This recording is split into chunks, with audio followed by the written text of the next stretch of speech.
Y así lo hemos venido reiterando, que la reforma constitucional en materia de derechos humanos, así como las reformas legales que ellas asocian, han perfilado un nuevo paradigma en la interpretación y la aplicación del derecho, sobre todo cuando han colocado a la persona precisamente en el centro de la labor interpretativa para lograr que sus derechos alcancen su máximo nivel de protección. Todos los juzgadores del país estamos obligados a hacer valer derechos humanos consagrados en la Constitución y en los tratados internacionales en la materia. Aquí no hay vuelta de hoja, no hay regresión, ninguno debe excluirse o ser excluido. La voz y la participación de todos es igualmente importante en el marco de competencia que nos distingue.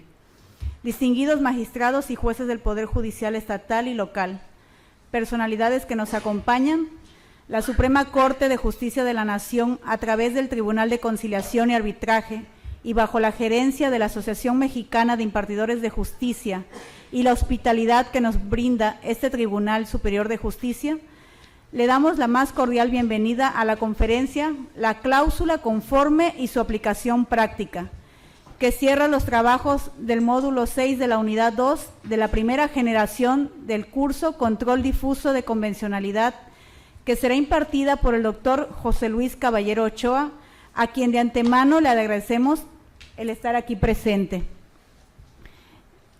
También les damos la más cordial bienvenida al magistrado presidente de la Segunda Sala Civil, Enrique Morales Cabrera, quien es representante del presidente de este Tribunal Superior de Justicia.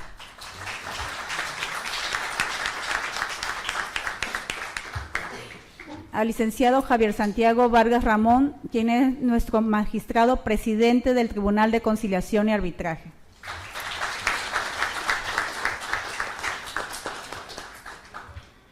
A la licenciada Yuridia Gómez Quintana, quien es nuestra magistrada representante de las entidades públicas.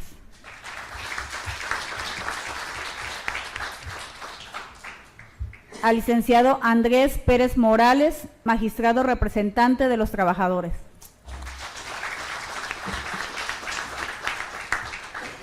Al licenciado Moisés Sánchez Chávez, quien es el director de Asuntos Jurídicos del H. Congreso del Estado, representante de la Junta Directiva del Congreso del Estado.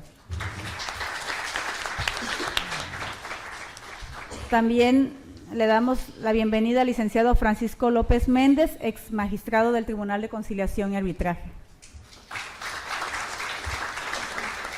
Y al licenciado Mario Alberto Gallardo,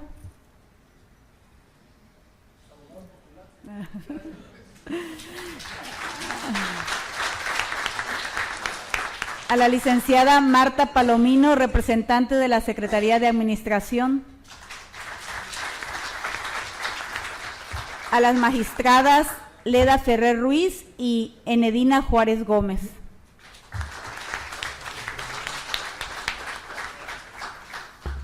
A continuación le cedo la palabra al licenciado Javier Vargas.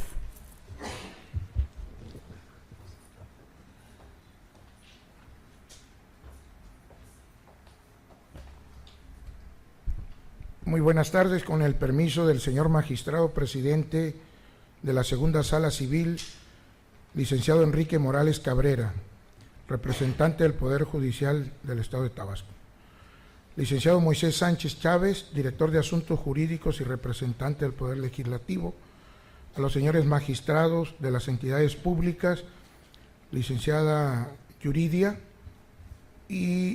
Gómez Quintana y el magistrado representante de los trabajadores, licenciado Andrés Pérez Morales.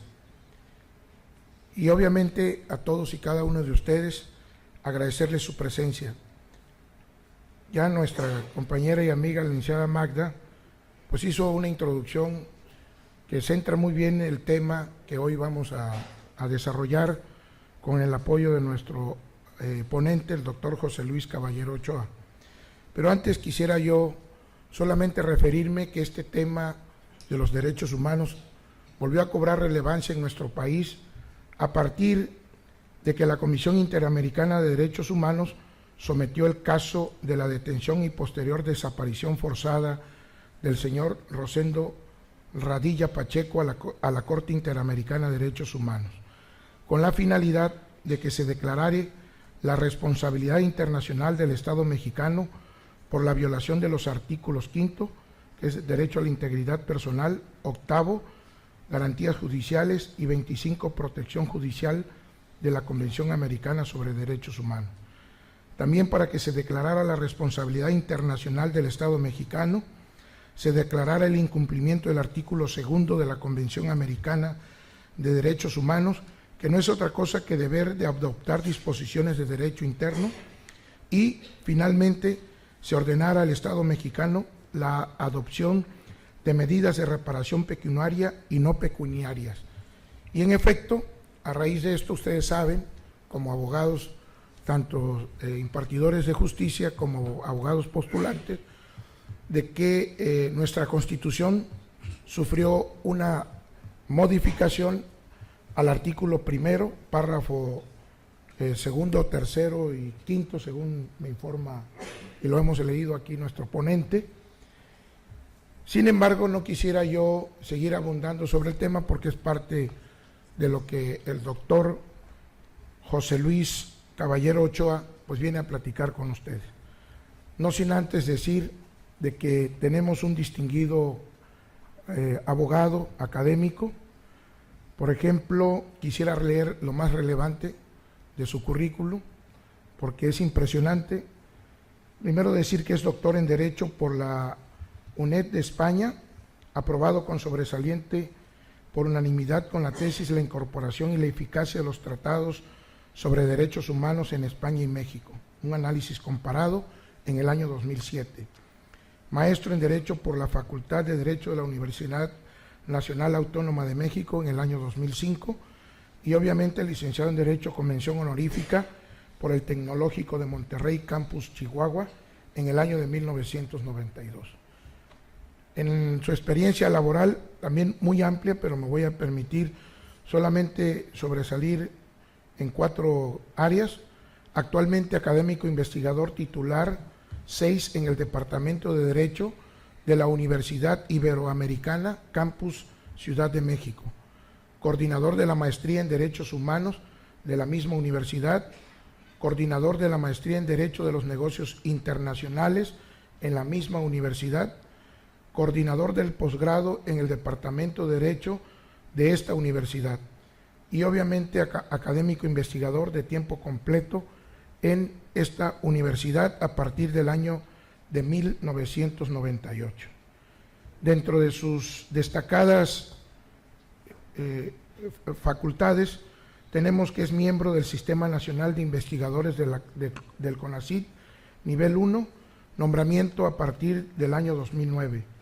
Estancia de investigación en la Universidad de Fordham, en Nueva York, como Visiting Scholar, sobre el proyecto La Cláusula de Interpretación Conforme en la Constitución, el nuevo marco normativo para la resolución de los casos sobre derechos humanos en México.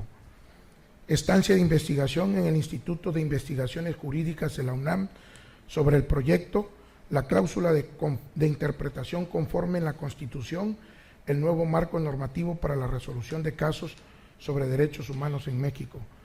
Diploma de postítulo en Derechos Humanos y Proceso de Democratización en el Centro de Derechos Humanos de la Facultad de Derecho de la Universidad de Chile.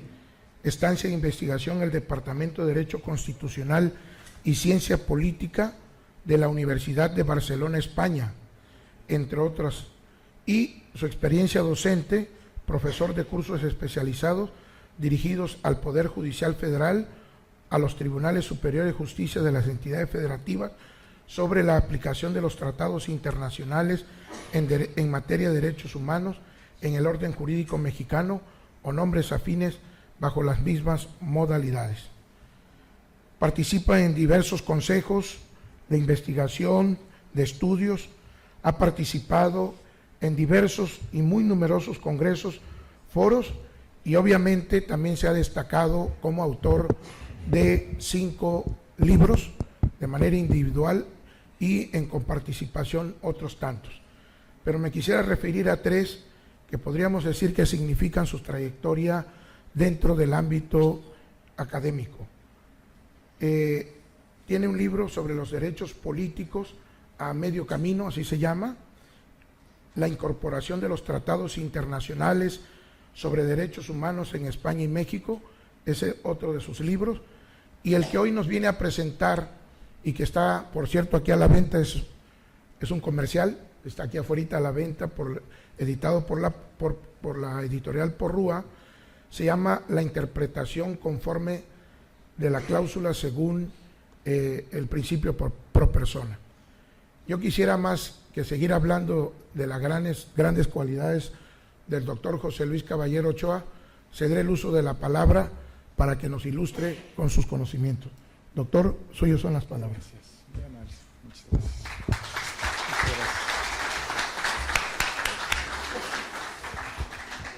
Muy buenas tardes, tengan todas y todos. Sí se oye, ¿verdad? El micrófono bien está abierto. Bueno, pues quiero agradecer en primer lugar la calurosa bienvenida del magistrado Javier Santiago, presidente del Tribunal de Conciliación y Arbitraje, también por esta calurosa hospitalidad, Magda, por el recibimiento de todo este día. Muchísimas gracias también al Tribunal Superior de Justicia del Estado de Tabasco. Como ustedes saben, esta actividad se contextualiza en un proyecto amplio que está desarrollando la Asociación Mexicana de Impartidores de Justicia y la Suprema Corte de Justicia de la Nación, con un gran compromiso de parte de estas dos instituciones por hacer llegar a los impartidores de justicia en México los contenidos de la reforma en derechos humanos.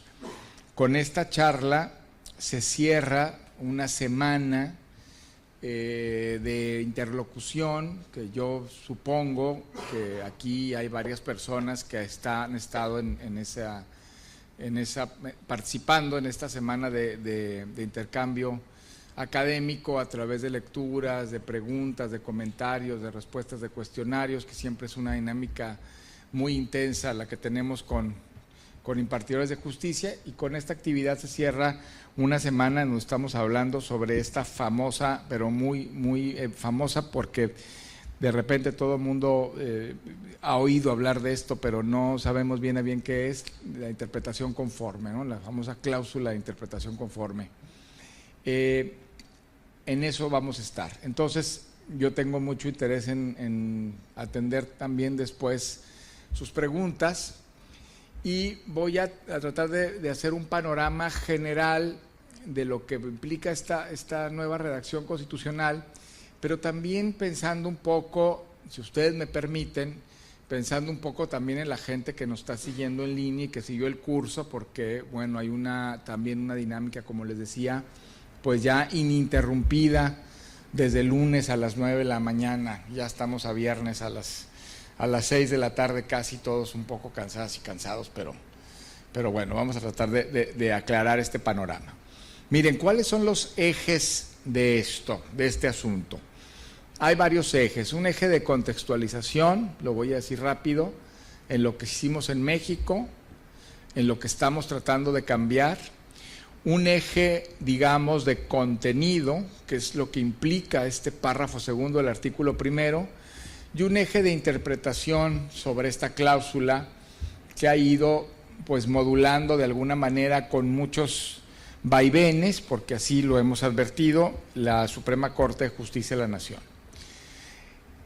Esta reforma en derechos humanos que trae la famosa interpretación conforme se contextualiza en varias cosas, o en dos grandes ejes. Un eje es las reformas en México constitucionales que están, digamos, intentando cambiar el rostro de la justicia en México. Yo creo que hemos tenido 4 grandes reformas que han venido como instrumentando un sistema distinto, una aplicación distinta del derecho y una cultura jurídica distinta. Reformas, pues sí, digamos, atrevidas, reformas nada tímidas y reformas que requieren un cambio de mentalidad que yo digo pues que tiene que permear sobre todo a las universidades y a la manera de enseñar el derecho en este país, porque si no, nunca vamos a poder movernos. Esas reformas fueron la reforma al sistema de justicia penal en 2008, una reforma a las famosas llamadas ya acciones colectivas en el artículo 17, 2010, que intenta, a través de procesos de justicia, quitar la sola titularidad individual para el ejercicio de los derechos y incorporar actores colectivos con personalidad jurídica colectiva.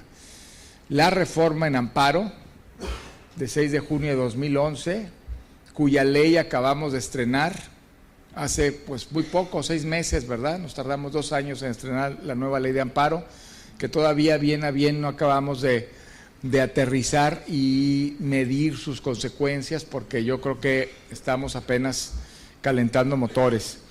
Y la reforma constitucional en materia de derechos humanos, que modificó 11 artículos de la Constitución. Eso ya de por sí es bastante. Pero además, y no es poco, tenemos por el lado de los derechos humanos, paralelamente a la reforma constitucional, 2 cuestiones vinculadas en el ámbito internacional que sucedieron casi al mismo tiempo de la reforma, o sea, en los mismos años. Y estas cuestiones yo creo que nos han metido a México en un verdadero torbellino, digamos, ¿no? Una de esas cosas ha sido 6 sentencias de la Corte Interamericana que tuvimos, las 6 sentencias que llevamos, únicas 6 sentencias entre 2008 y 2010. Una de ellas ya la refería el magistrado, que es el caso famosísimo Radilla Pacheco contra Estados Unidos mexicanos.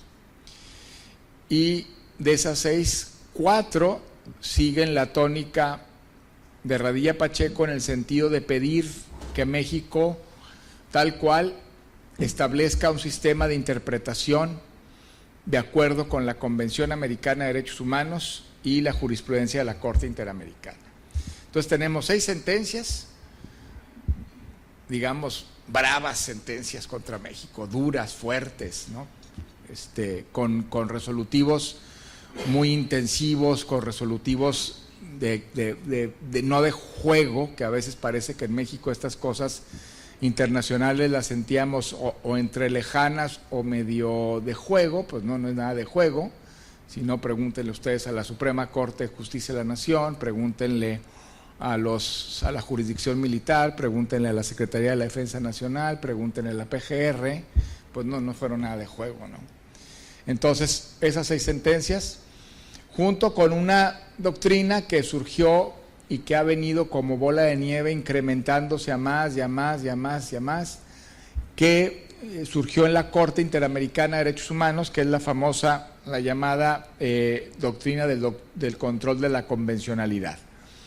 Y que, como ustedes saben, no es otra cosa sino el deber que tienen todos los jueces, cualquiera que sea su nivel, cualquiera que sea el ámbito de sus competencias, abundando el caso que abunden, que conociendo el caso que conozcan, siendo derechos humanos, de hacer interpretaciones conforme al tratado internacional, digamos, que tenemos más cercano, por decirlo de algún modo, porque claro, todos son cercanos, pero que crea el sistema interamericano, que es la Convención Americana sobre Derechos Humanos y la jurisprudencia de la Corte Interamericana.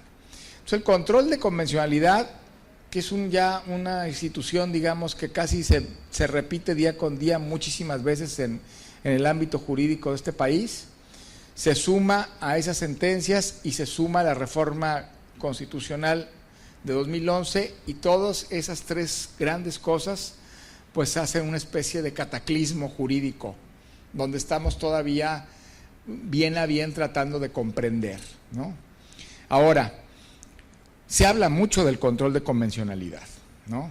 Pero a mí me parece que ese control de convencionalidad, que además así es el nombre de este curso, adquiere una nueva dimensión y adquiere posibilidades de ser eficientemente aplicado, muy bien aplicado, si nosotros lo metemos o lo conducimos hacia el marco de interpretación sobre derechos humanos que tenemos en México.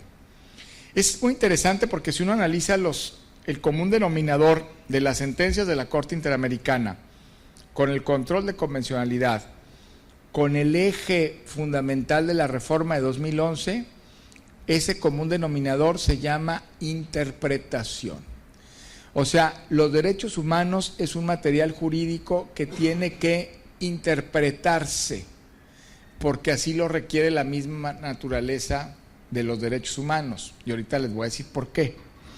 De tal manera que meter en la Constitución un componente interpretativo y haber definido el control de convencionalidad como una tarea para todos los jueces, para todas las juezas, interpretativa, a nosotros sí nos pone en una situación un poco complicada, porque la verdad sea dicha, no somos un orden jurídico y no somos operadores jurídicos acostumbrados a interpretar. Tenemos un orden jurídico y somos operadores jurídicos acostumbrados a aplicar. Y la aplicación tiene que ver con la citación de normas. La aplicación tiene que ver con la reproducción de numerales. La aplicación tiene que ver con la famosa fundamentación, con repetir artículos de un lado y de otro, con ajustar supuestos fácticos a un supuesto de derecho y sacar una conclusión que es lo que se conoce como subsunción normativa. Estamos acostumbrados a tener en la cabeza una pirámide de normas en donde nos digan cuál es la más importante y de más a menos hasta la menos importante, y entonces empezar a eliminar por escalones cuál es la menos importante en caso de un conflicto de unas con otras. Así estamos formados. Estamos acostumbrados a aplicar la ley, no a interpretarla. Y estamos acostumbrados a intentar que la ley se sustente en sí misma y no a cuestionarla y a confrontarla con la Constitución. Entonces, lo más importante que ha creado, que está generando este sistema de común denominador, pues yo creo que es una sacudida muy fuerte al paradigma cultural jurídico de este país, y yo pienso que por eso está generando o ha generado incertidumbres en algunos lados. Ahora, de todos estos artículos que se reformaron en junio de 2011, que van desde el 1, 29, 33, 105, 102, y que tocaron las garantías como mecanismos, la denominación a derechos humanos, el catálogo de derechos, en fin, un montón de cosas. Yo creo que el eje fundamental, desde mi punto de vista, de esa reforma, es precisamente haber asumido un sistema para interpretar los derechos humanos, que tiene como referente a la Constitución y a los tratados internacionales, partiendo de la idea que también se reformó en el párrafo primero de la Constitución, que podríamos hablar de ese artículo muchísimo. Yo no sé, bueno, supongo que sí, en AMIG está todo el control del curso en plataforma. En abril, marzo-abril, que tuve la oportunidad de estar en Guadalajara, conversamos del artículo primero, primer párrafo, un rato. Pero partiendo de que el artículo primero, primer párrafo nos dice que el bloque constitucional en materia de derechos humanos, que el catálogo de constitucionalidad en materia de derechos humanos se conforma con la Constitución y los tratados internacionales, partiendo de ese hecho tan radical, digamos, que los tratados son Constitución, el párrafo segundo nos dice: ustedes tienen que hacer un ejercicio de interpretación de todas las normas hacia la Constitución y hacia los tratados internacionales. Digamos que esa es la idea, ¿no? Esa es la idea de que todos los aplicadores de justicia puedan interpretar todas las normas, los actos de autoridad que se sustentan en esas normas, de conformidad con un binomio que está ahí juntito y que no admite una escisión y que no admite una separación, que se llaman tratados, Constitución y tratados internacionales.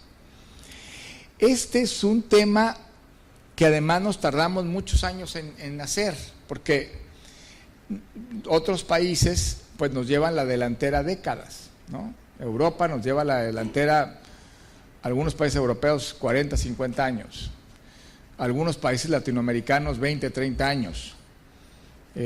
Más o menos cerquita de nosotros han estado Bolivia y República Dominicana en hacer estas reformas. Pero todos esos países lo que dicen es que la Constitución tiene que interpretarse de conformidad con los tratados. Y lo que dice la Constitución mexicana es una redacción distinta a todos los demás, pero que tiene posibilidades de expansión muy amplias.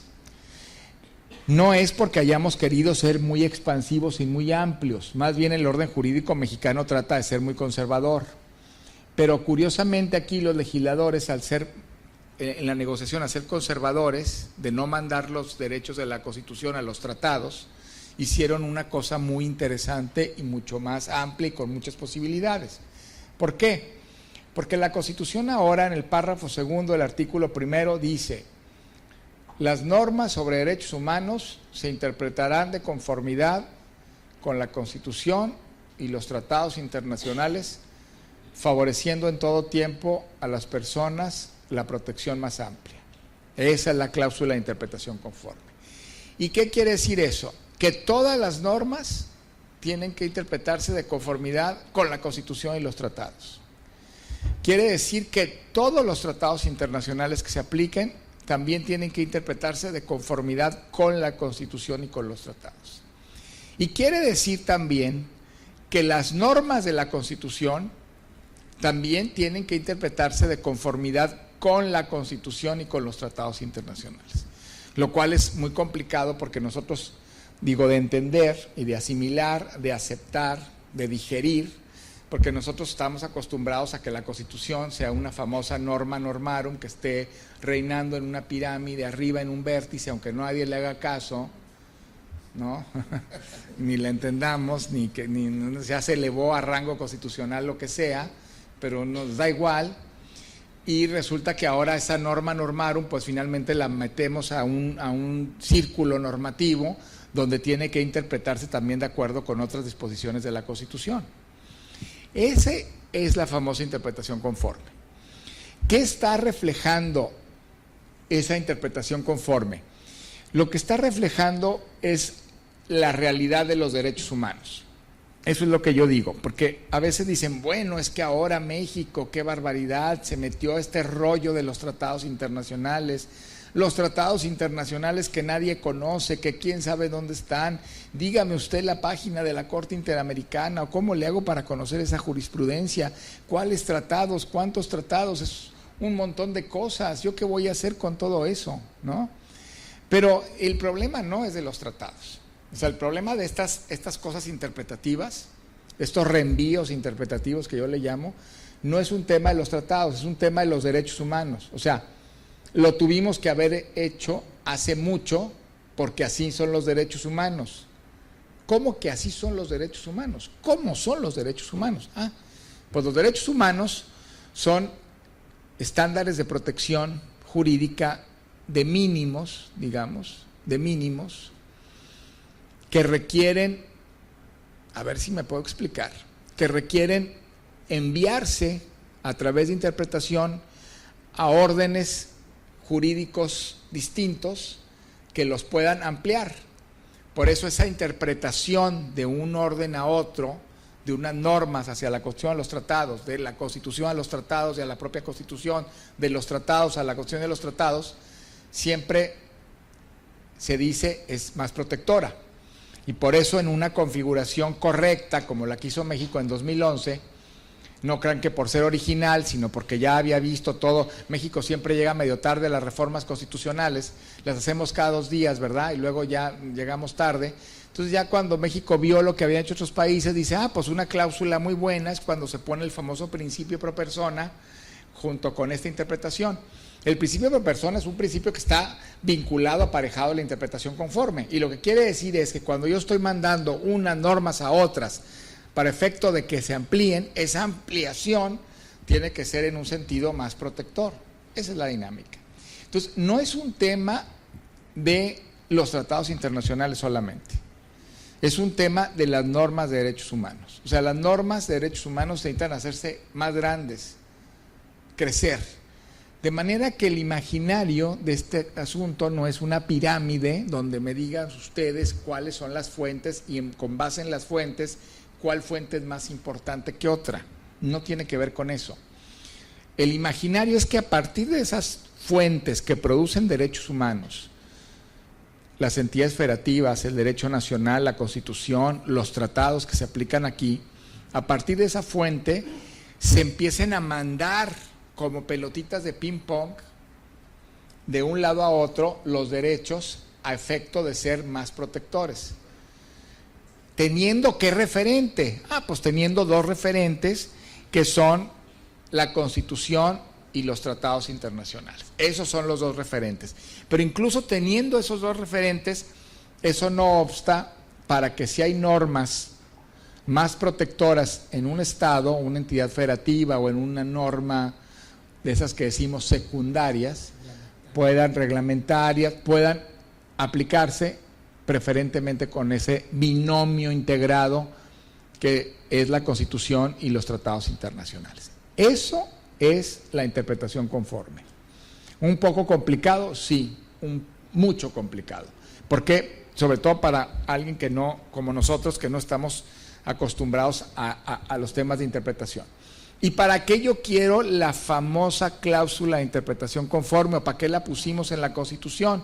Bueno, para dos cosas que me parecen muy importantes, ¿no? Porque todo el mundo dice, bueno, es que ahí tenemos el principio pro persona y empezamos a trivializar el tema y entonces decimos, no, el principio pro persona, pues es que ahora tenemos que ser todos buena onda, ¿no? Todo se va a proteger a la persona. Si un ordenamiento dice que un plazo es de 15 días, pues yo voy a decir que ¿por qué no? Vamos a pedir 30 días porque es pro persona.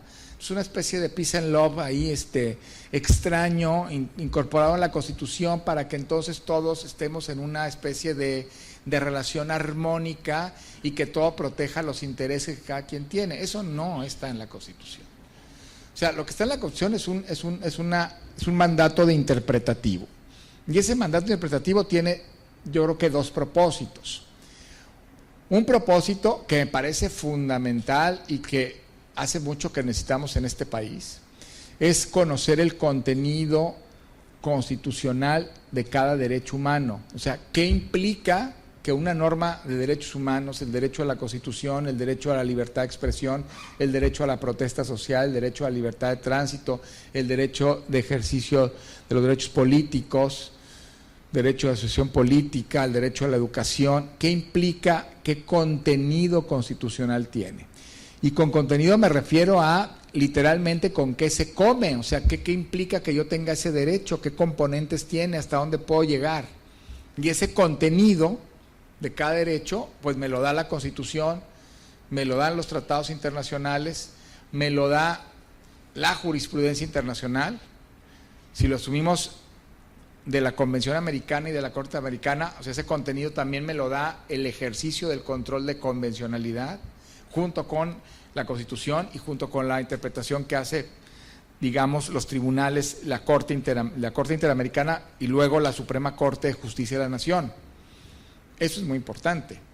Ese contenido que deberíamos saber, no el contenido de que yo leo el artículo 6 y digo la manifestación de las ideas no será objeto de ninguna inquisición judicial o administrativa, salvo que ataque la moral, los de rollazo. No, ¿qué contenido tengo? Y si los límites se pueden interponer a mis derechos. Para eso yo necesito la interpretación conforme. Y en segundo lugar, esa cláusula de interpretación conforme la necesito para hacer que se resuelvan las tensiones o los conflictos entre derechos humanos. Los derechos humanos se hacen visibles en la medida que, digámoslo así, contienden con otro derecho. O sea, yo me puedo expresar, pero esa notoriedad de la expresión se hace más visible en la medida que alguien dice esa expresión me está afectando el derecho al honor o a la vida privada. Entonces siempre hay un derecho que va a chocar con otro. Y la idea de la interpretación es que además tenga yo los alcances de cuando un derecho se hace más amplio para restringir otro y cuando no. y cuándo la ley o hasta dónde la ley puede llegar en la regulación de los derechos. Entonces es todo un sistema complejo que estamos asumiendo sobre interpretación de normas de derechos humanos. Eso fue lo que quisimos hacer y esto hay que entenderlo muy bien, ¿no? Esto hay que entenderlo muy bien. ¿Qué no es la interpretación conforme o qué debe asumir la interpretación conforme? Yo digo que en México, ante este nuevo rostro, hay 3 ideas que se están volviendo una especie de lugares comunes, que me parece que dibujan esta idea de la interpretación conforme de manera incompleta o incluso errónea. Una idea es que en este tema de la interpretación conforme juega el sistema de las fuentes del derecho un papel definitivo y resolutorio. Es decir, que yo tengo que empezar, aunque haga ejercicios interpretativos, de todas maneras yo me tengo que fijar en qué fuente produce la norma para efectos de definir cuál es más importante que otra. Entonces nosotros empezamos a mezclar las fuentes del derecho que están en el artículo 133, entre otros, con la interpretación conforme. Esta es una idea muy difundida porque nosotros nos hemos formado en función de esta famosa pirámide normativa que para algo nos sirvió definir en términos de superioridad e inferioridad, de predeterminación de órdenes jurídicos verticales a las fuentes y a los órdenes normativos. Nos sirvió, entre otras cosas, pues para tener una sujeción muy clara de las entidades federativas al orden federal, ¿no? Para varias cosas. Nos sirvió para preservar el presidencialismo, nos sirvió para muchas cosas. No es que la pirámide en sí misma tenga intenciones políticas, es un principio de interpretación, pero sí sirve a intereses políticos. Entonces, metemos a la fuente en el eje interpretativo. Esta es me parece a mí una confusión bárbara. Confusión que hasta el día de hoy, que estamos a 4 de octubre de 2013, siguen manteniendo algunos actores como la Suprema Corte de Justicia de la Nación en algunos de sus ministros. Entonces, no es un tema de jerarquía, no es un tema de la fuente, sino proveniendo de la fuente a través de la Constitución y los tratados que se incorporan como masa de derechos para elegir cuál es más protector, se hace un sistema de interpretación. Y la importancia de determinados elementos jurídicos o la importancia de determinados derechos está dada por su posibilidad de ser más protector o más amplia a partir de esas normas técnicas, sofisticadas, que requieren una aproximación específica, que requieren que nos pongamos a estudiar mucho, que requieren que nos capacitemos mucho, como lo estamos haciendo en estos cursos. Esa es una idea que me parece errónea.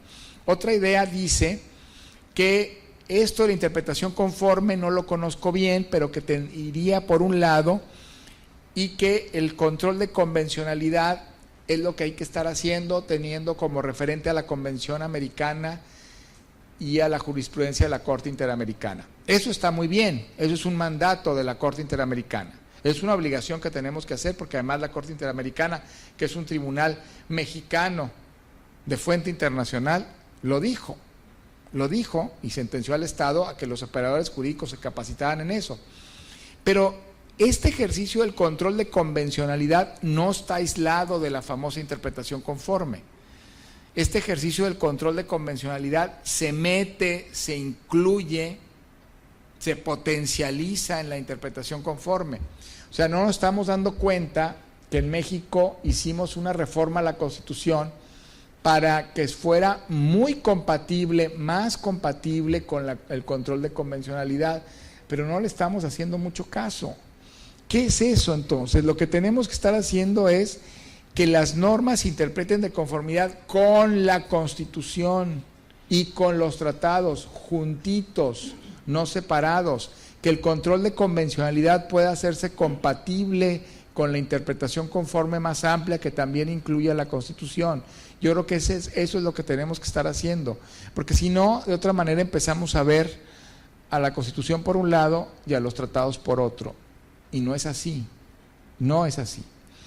Y el otro lugarcito común es decir que lo que metimos en la Constitución en 2011 es, ya les decía yo ahorita, el famoso principio pro persona, Y entonces el famoso principio pro persona sirve como una especie de válvula de escape para favorecer lo que sea en el sentido que sea.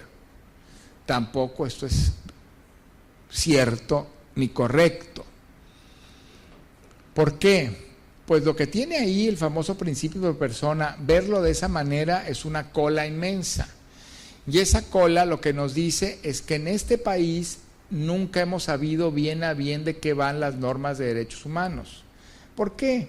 Porque tuvimos un sistema en donde al etiquetarlas como garantías individuales se les vació de toda su potencialidad como derechos humanos, se les dio un ropaje excesivamente tecnificado y formalista, y a los derechos humanos se les vio como otra cosa, se les vio como un conjunto de buenas intenciones, no garantías individuales.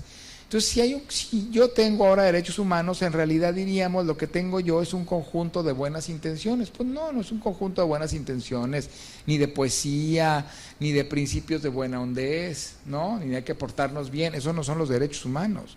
Los derechos humanos son normas técnicas, sofisticadas, ¿no? Entonces, cuando hablamos del principio pro persona así, lo único que estamos reflejando desde mi punto de vista es nuestra propia idea de los derechos humanos, un conjunto de normas vaciadas de contenido normativo, es un poco como de mentiritas, así como hemos tenido la Constitución toda la vida.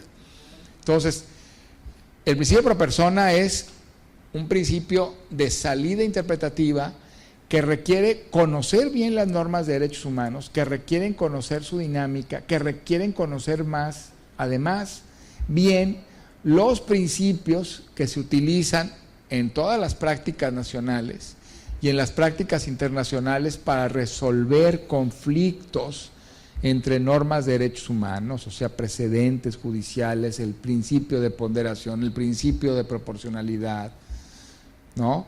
El margen de apreciación nacional, la ruta para calificar limitaciones a derechos, etcétera, el escrutinio estricto en casos de discriminación, bueno, un montón de cosas.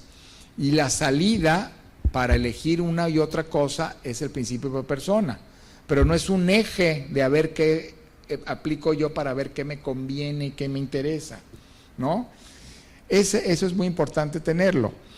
Y la idea de este ejercicio interpretativo es, al asumir el contenido de los derechos y al asumir esos conflictos entre derechos, es hacer interpretaciones que favorezcan la pervivencia de las normas.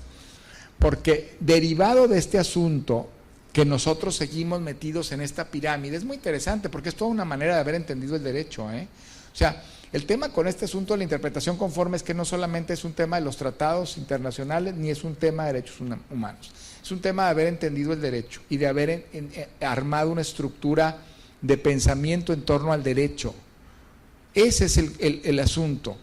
Y entonces también por eso, por tener este chip de la jerarquía y de la formalidad y que una norma va por encima de otra, nosotros tenemos también en la cabeza la idea de que tenemos una espada y esa espada se llama inaplicación, y que lo que el juez o la juez tienen que hacer cada vez que tengan una operación de contraste normativo es inaplicar normas que no sirvan.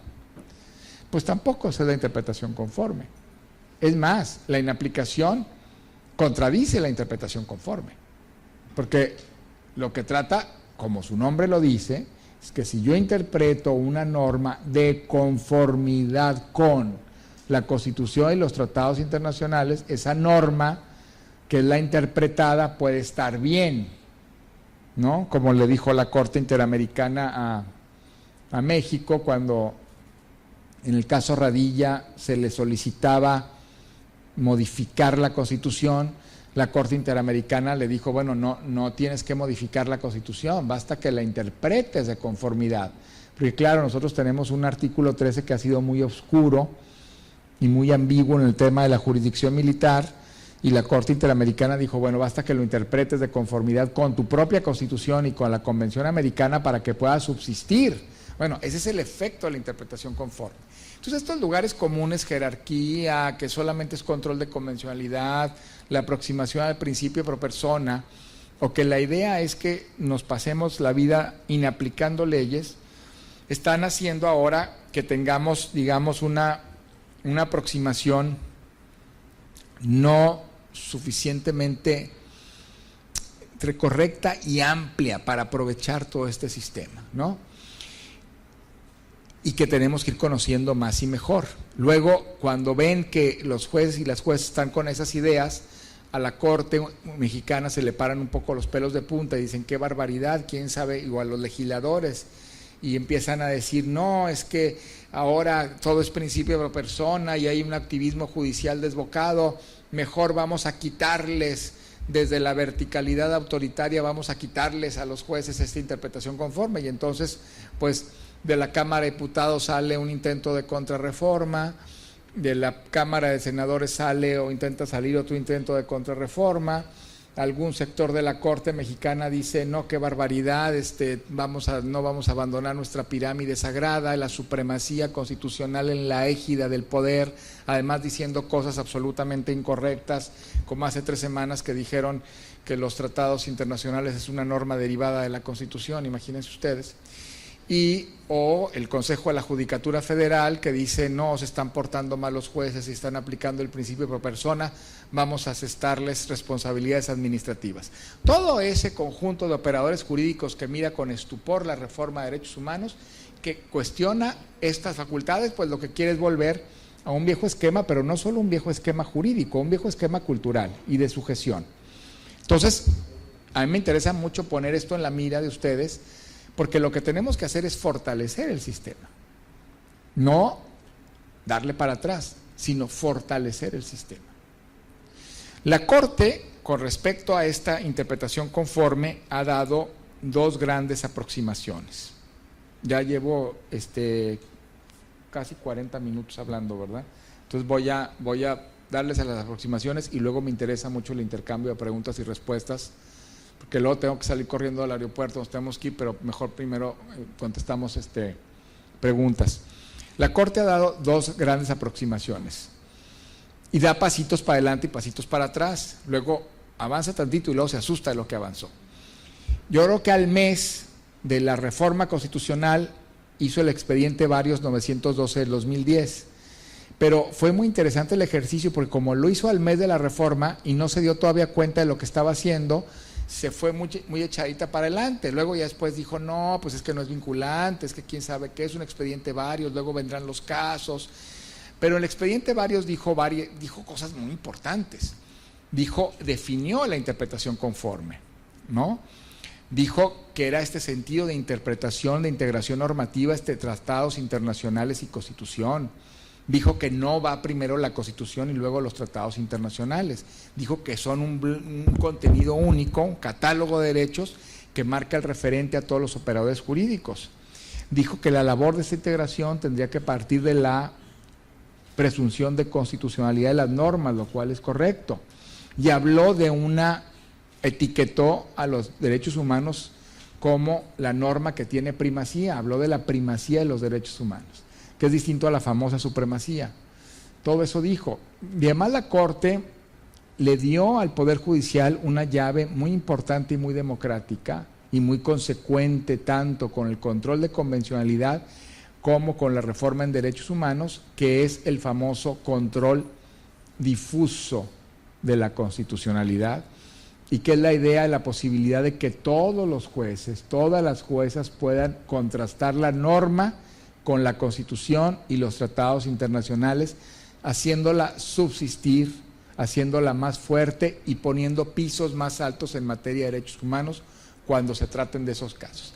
Esa llave que se le dio al Poder Judicial trascendió toda esta serie de criterios y de ambigüedades en que siempre estaban cerrando las puertas a ciertos ámbitos del Poder Judicial en la aplicación plena de justicia. Claro, tenemos en última instancia un sistema de control concentrado, que es el que va a definir la validez de las normas, pero el control difuso es una oportunidad inmensa para que todos los derechos lleguen a toda la población, a través de la defensa que hace el Poder Judicial. Ese fue un gran acierto del expediente Varios 912 del 2010. Y otro ejercicio interpretativo que yo les dejé en la lectura de esta semana y que yo los invito a todas y todos a leer. Si ustedes no están en el curso, pues hay que buscarlo y verán que es muy bueno. Es una acción de inconstitucionalidad 155/2007, donde se ve plasmado de manera muy clara cómo es este ejercicio de interpretación. No obstante, la Corte amplió esto y trató de definirlo en la contradicción de tesis 293 de 2011, que se discutió hace apenas 3 semanas, y que ustedes saben que la Corte en ese ejercicio definió con bastante trabajo y discusión de por medio que en realidad entre los derechos humanos de fuente constitucional y de fuente internacional se forma un solo catálogo de derechos, lo que le llamamos el famoso bloque de constitucionalidad. Eso me parece que estuvo muy bien. Claro, con un elemento recesivo que tendremos que ir atendiendo, porque estos que piensan que es un tema de fuentes y no de interpretación, dijeron, bueno, cada vez que la Constitución establezca una interpretación, no le hace una restricción, no le hacemos caso a los tratados, sino tiene que prevalecer la restricción que establece la Constitución. ¿Por qué? Porque lo definió el órgano reformador de la Constitución. Y entonces se hizo un poco la confusión, porque dijimos, bueno, como si ya estamos en este terreno interpretativo, volvemos al tema de la jerarquía entre Constitución y tratado en el caso de las restricciones. Pues sí es cierto, fue una cuestión un poco contradictoria, pero yo creo que sí se avanzó en esta contradicción de tesis y en esta jurisprudencia de la Corte, de la Suprema Corte, en la idea de cómo se conforma y opera la interpretación conforme. Ahora lo que sigue, además de ir aclarando los alcances de esta cláusula, pues es hacer operaciones para que efectivamente se realice la interpretación y que este artículo primero, párrafo segundo, sirva para lo que tiene que servir, que es que conozcamos los derechos, que los defendamos, que se apliquen y que se resuelvan los problemas, y que es lo que tenemos que hacer todos y todas cotidianamente en el ámbito de las funciones jurisdiccionales. Bueno, yo hasta aquí lo voy a dejar, espero haber sido claro y estoy a sus órdenes para preguntas y respuestas. Muchas gracias.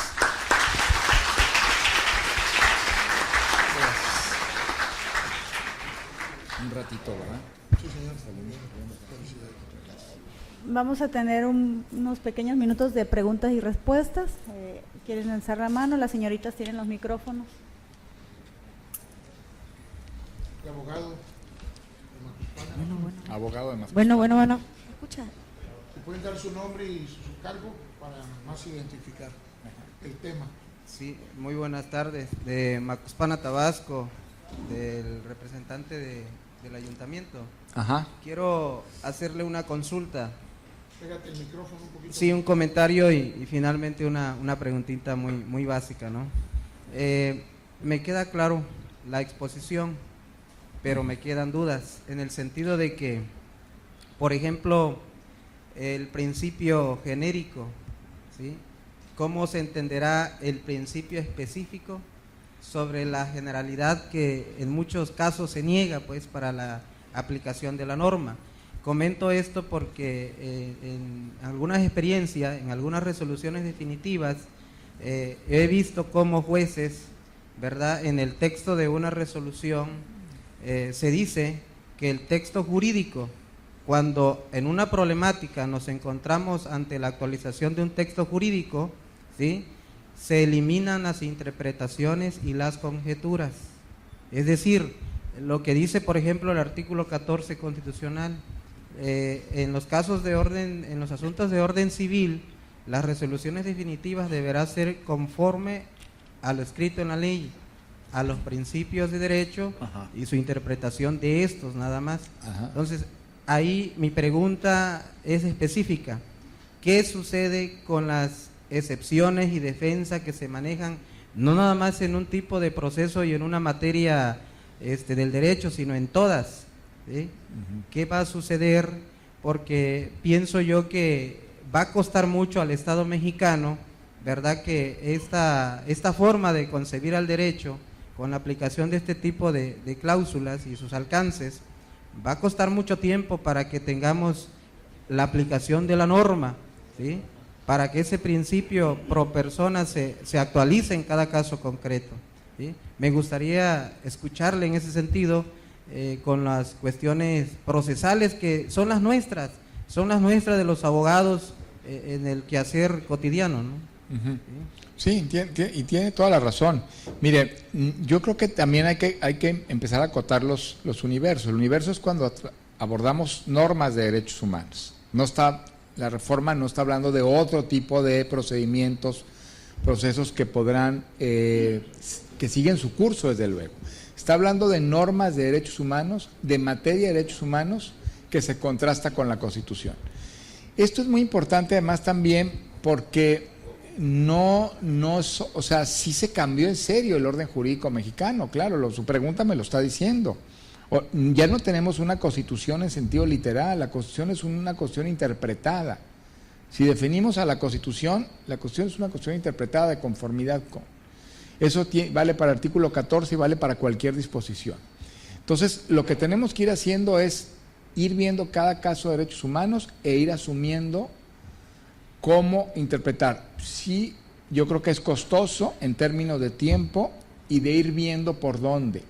Pero yo creo que ha sido más costoso el rezago de los derechos humanos en México.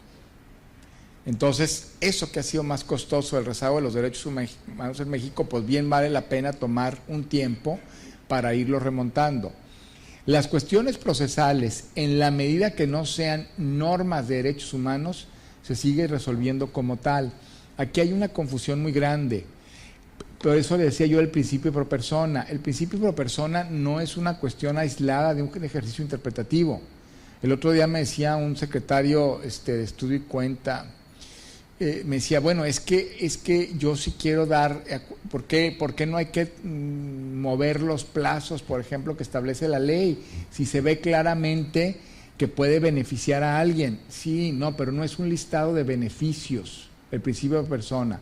Es una cláusula de salida de las normas sobre derechos humanos.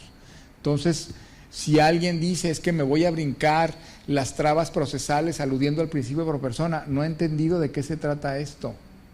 No es un principio aislado de un conjunto de procedimientos interpretativos y radicados en las normas de derechos humanos. Estamos dándole tanta preponderancia a un pseudo principio de pro persona porque no conocemos los temas. Me preguntaron el otro día, así a bote pronto, que si estábamos preparados para la reforma. Yo dije no, pero no importa. No, yo dije que no en cuanto a la cultura jurídica, pero este pobre país, el autoritarismo dice, ustedes no están preparados nunca para nada, entonces las cosas nunca llegan. Parece que vivimos en el porfiriato. O sea, ustedes no pueden votar porque no están preparados para la democracia, ustedes no pueden hacer nada porque no están preparados. No, pues nunca te preparas si no tienes las cosas en el día y el impulso ahí dándole. No estamos preparados para la reforma de derechos humanos. Pues bendito ejemplo, porque quizás es la primera vez en que el derecho nos está demandando caminar hacia más adelante, y es la primera vez en que el derecho no nos mete en un tema de acotación que siempre ha metido. Pues hay que ser imaginativos. ¿Qué vamos a hacer ahora? Imagínese usted, la Constitución de Tabasco, se la voy a leer. Fíjense bien, si el artículo primero, párrafo segundo nos parece complicado, imagínense usted esto. Le estoy leyendo su artículo cuarto de la Constitución tercio. En el estado de Tabasco, todas las personas gozarán de los derechos humanos reconocidos en la Constitución Política de los Estados Unidos Mexicanos, tratados internacionales de los que el Estado mexicano sea parte y esta Constitución. O sea, el estado de Tabasco tiene además el atrevimiento, y entre comillas atrevimiento, de poner a su Constitución como referente interpretativo. Si estamos batallando con los otros dos, muy bien, ¿no? Un aplauso al Estado de Tabasco, porque así son los derechos humanos, pero hay que aprender también a poner un referente y a construir, porque también la Constitución de Tabasco entra como referente interpretativo. Entonces tenemos que ir a más. Yo entiendo esas dudas, pero esas dudas yo creo que las vamos a ir solventando. ¿Se va a tomar mucho tiempo y nos va a costar mucho? Sí, pero no hay que dejar de hacer las cosas por el tiempo que nos va a tomar y por el reto intelectual y el reto cultural que implica. Porque yo pienso de veras que es una reforma de derechos humanos verdaderamente democratizadora si la aprovechamos. ¿Sí? Licenciado Fernando. Una pregunta. A ver, permítenos porque se está grabando el... Un reconocimiento a usted porque hace 10 años dijo una frase que a mí me impactó mucho. En este país se hace mucho activismo político y electoral. Y usted dijo una vez, hay que hacer más activismo judicial, dijo usted, sobre todo los operadores jurídicos. Una pregunta, ¿la aplicación práctica de la cláusula de interpretación conforme se debe hacer de oficio o a petición de parte interesada? Sí, tan interesante y clarísimo, de oficio. ¿Por qué? Porque estoy obedeciendo el mandato de la Constitución. La Constitución dice, las normas se deben interpretar de conformidad. Ahí está el mandato judicial. En el tema de la petición de parte, es que en el imaginario nosotros estamos acostumbrados a que entre la Constitución y nuestro actuar hay un montón de leyes que sean intermediarias. Bueno, ya no hay leyes intermediarias en ese sentido. La Constitución me dice, interpreta, es que tiene que ser a petición. No, señor, aquí está, artículo 1, párrafo 2, interpreta de conformidad, ya ahorita derivado de la Constitución, de forma inmediata, obedeciéndola. Nada más para terminar. Precisamente la Suprema Corte, con esa idea que tenemos en la mente de la jerarquía que señala de la ley, sí. La Suprema Corte siempre se pone celosa si, por ejemplo, un juez del fuero común quiere aplicar el control difuso. Pues no, pues sí, ella lo dijo que y ya. luego dice, pues te vamos a hacer un procedimiento, porque estás sobrepasando la jerarquía de lo que es la autoridad en este país, que es la Suprema Corte. Sí, no, yo creo que no. Yo creo que yo estoy de acuerdo con que la Corte nos diga y nos evalúe como Tribunal Constitucional si un ejercicio de interpretación estuvo bien o mal hecho, porque finalmente tiene el control concentrado y es el Tribunal Constitucional y define. Yo lo que no estoy de acuerdo es que sea una medida disciplinar o me diga que no estuvo bien hecho porque ella ha dicho lo contrario. No, mientras me diga con sustento por qué sí. Por eso también, pues yo sí lo creo, éntrenle a contrastar la jurisprudencia, ¿no? Que es lo que ahora les da un poquito de sus. Dice, bueno, pues está bien que contraste la ley con la Constitución y los tratados, pero la jurisprudencia, bueno, pues también la jurisprudencia. También la jurisprudencia, Nada más quisiera pedirle un favor. Vamos a dar el uso de la voz al licenciado Gallardo como última intervención y cerramos porque el doctor, su vuelo sale 8:25, son 7:25 exactamente. Corriendo, sí. Y después de usted ya sí, cerramos. No. Gracias. Está bien, no, pero sí para no correr tanto. 6:30. Sí, pero está bien, no, que no haya bloqueo, por favor. A ver. Bueno, sí, oye. Bueno. Buenas tardes. Sí. Felicidades y muchas gracias por su disertación. Yo quisiera nada más hacer unas breves reflexiones. Una, el principio de la jerarquía de las normas, como ya bien lo dice, pues se rompe. Aquí la jerarquía va a ser aquella norma que contenga mejor derecho al ciudadano. En estos temas, En estos temas, sí. O sea, mejor derecho ya no importa la jerarquía, incluso puede haber un ordenamiento que reconozca derechos que ni la misma Constitución los prevea, ¿no? Por supuesto. Sí. Como el ejemplo que decía de la Constitución de Tabasco. Uh-huh. Y bueno, de la Santísima Suprema Corte, pues esperemos seguramente alguna nueva reflexión sobre algunos temas en donde posiblemente pueda apartarse de ciertos criterios, nada más que ahorita pues ya estará acotada. Claro, lo de las restricciones. Por estas nuevas restricciones. Entonces, pues no le tengamos miedo ni a los jueces de distrito ni a los colegiados, porque finalmente ahí tendrá que ajustarse. No. Esto nos lleva a una tercera problemática, que es el control concentrado. Ajá. Que finalmente, pues allá vamos a llegar en el indirecto, en la revisión o en el directo. Allá llegaremos, pero bueno, yo les recomendaría a todos los litigantes que vayamos preparando el camino, claro, desde la demanda, desde la contestación, claro, para que si los jueces del fuero común, primera instancia, o los tribunales comunes no nos dan la razón ahorita, pues lo hagamos valer en su momento atendiendo este principio. Así es. Gracias, pues muchas por su gracias por su comentario. Y a la orden. Le agradezco mucho. Equivocándome una hora, cedemos el uso si hay alguna otra pregunta. ¿Alguien más?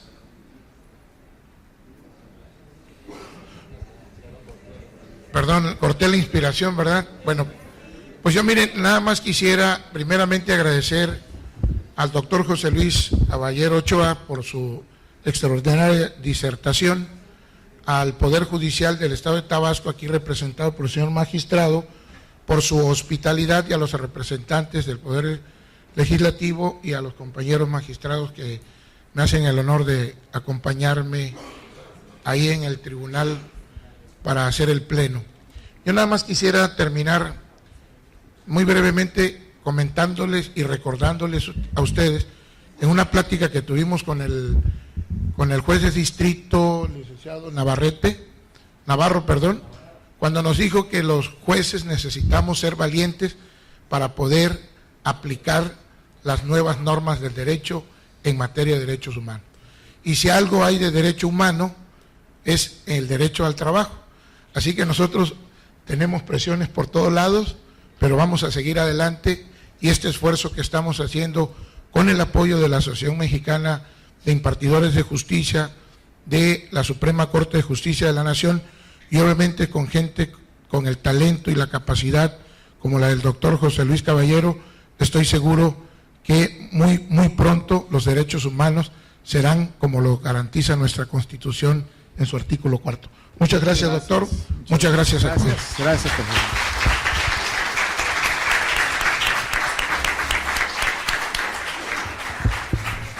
Ahí está fuera el libro, por si